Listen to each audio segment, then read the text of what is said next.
the Street Kingpin's novels, the Donald Goines Collection. Donald Goines was born in Detroit, Michigan on December 12, 1936. His parents owned 2 dry cleaners and 4 houses. His father was a gambler and he dabbled in the numbers racket. He knew Joe Louis, and as a kid, Donald would go over to Lewis's house. Donald got kicked out of private school and dropped out in the 9th grade. He joined the Air Force and fought in the Korean War. He came home with an honorable discharge and a heroin addiction. He spent the next 15 years using heroin and pimping, robbery, larceny, and theft. He did time in federal prison for bootlegging liquor and state prison for robbing a numbers house. He spent most of the 60s in prison.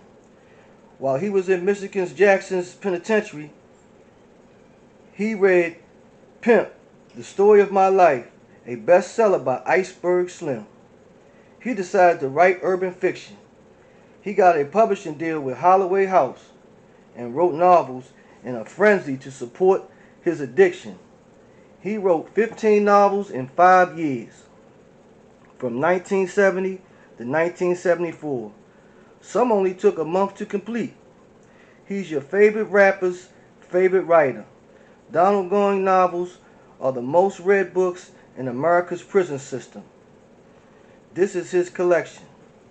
Dope Fiend. Donald Goines wrote Dope Fiend while he was locked up. Dope Fiend is about Porky, a drug dealer who takes advantage of people and humiliating them.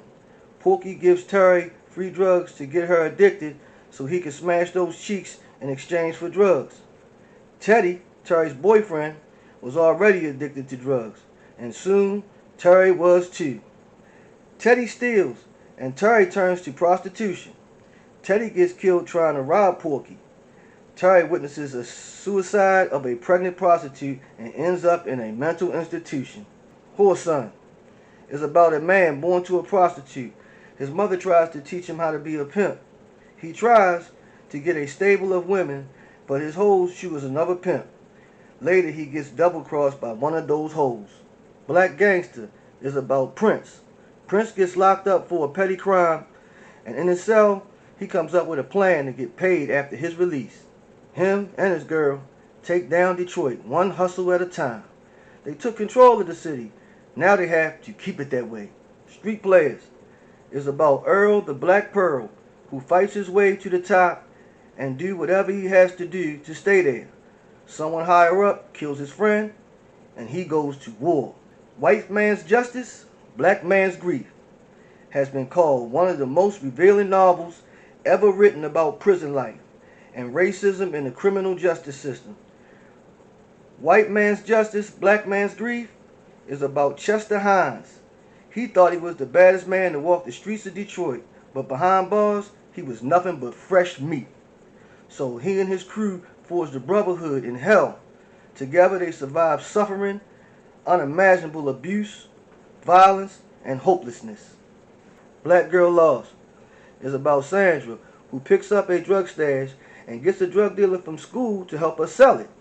She falls in love with him, and they move in together. Everything is Gucci till he gets locked up for hustling until he's 18 years old. Sandra gets robbed and gang raped. So Sandra, during visiting hours, tells him what happened, and he escapes from jail to get revenge. El Dorado Red is a vicious story of criminals who gets rich with the dollars of the poor.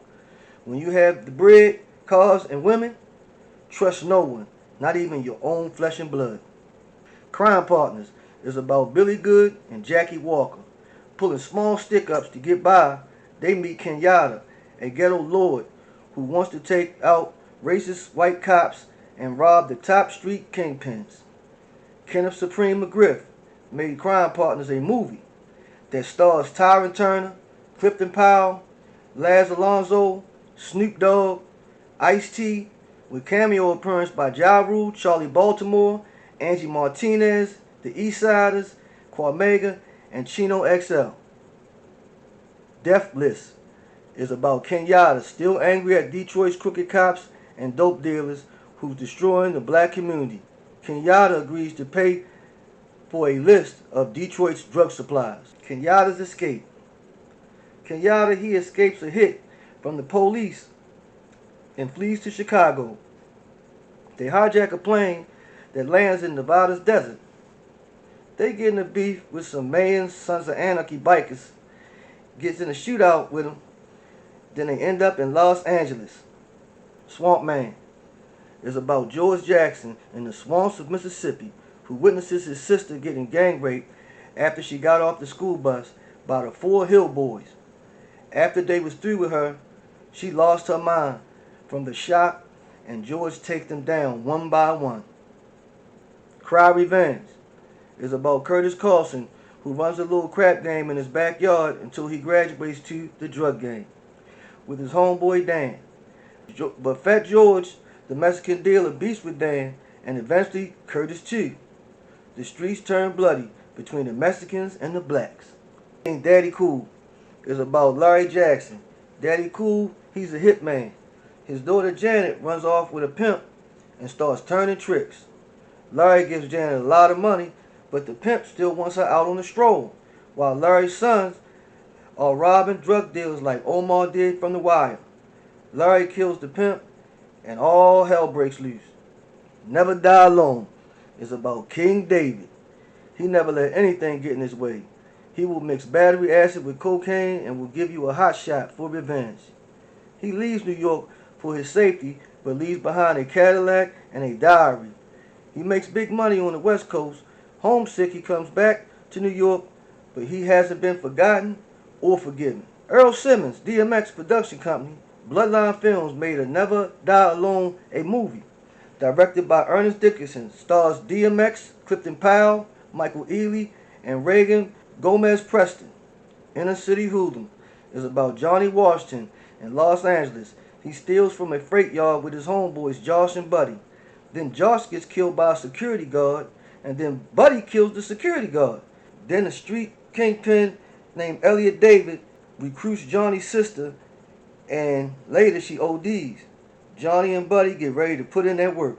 Kenyatta's last hit. Still determined to rid the black community of the drug traffic, detectives follow his trail of blood to the Las Vegas Strip. On October 21st, 1974, Donald Goines and his wife Shirley Saylor was discovered dead in their Highland Park apartment. Police found Donald assassinated while writing a new novel in his living room, and Shirley was in the kitchen. They both sustained multiple gunshot wounds in the chest and the head. 2 assassins left 2 .38 caliber handguns that was used and left in the front hall. Donald Goines had enemies from robbing people and owing them drug debts. No one has ever been caught for the murders. Donald Goines' collection of novels have made tens of millions of dollars and will continue to make more. He gave us a record of the street life in the 60s and the 70s. Iceberg Slim inspired him, and Donald Goines inspired me to write urban fiction. My first novel, Street Kingpins, Hip Hop Hustlers, coming soon. Also read Donald Goines' 2 biography novels, Donald Writes No More by Eddie Stone and Low Road by Eddie B. Allen Jr. Street Kingpins doesn't condone drug dealing, crime, or violence. This lifestyle usually ends with prison or death. You can love the streets, just remember, the streets don't love you back. Like, subscribe, and comment. Tell a friend to tell a friend. Thanks for watching. Peace.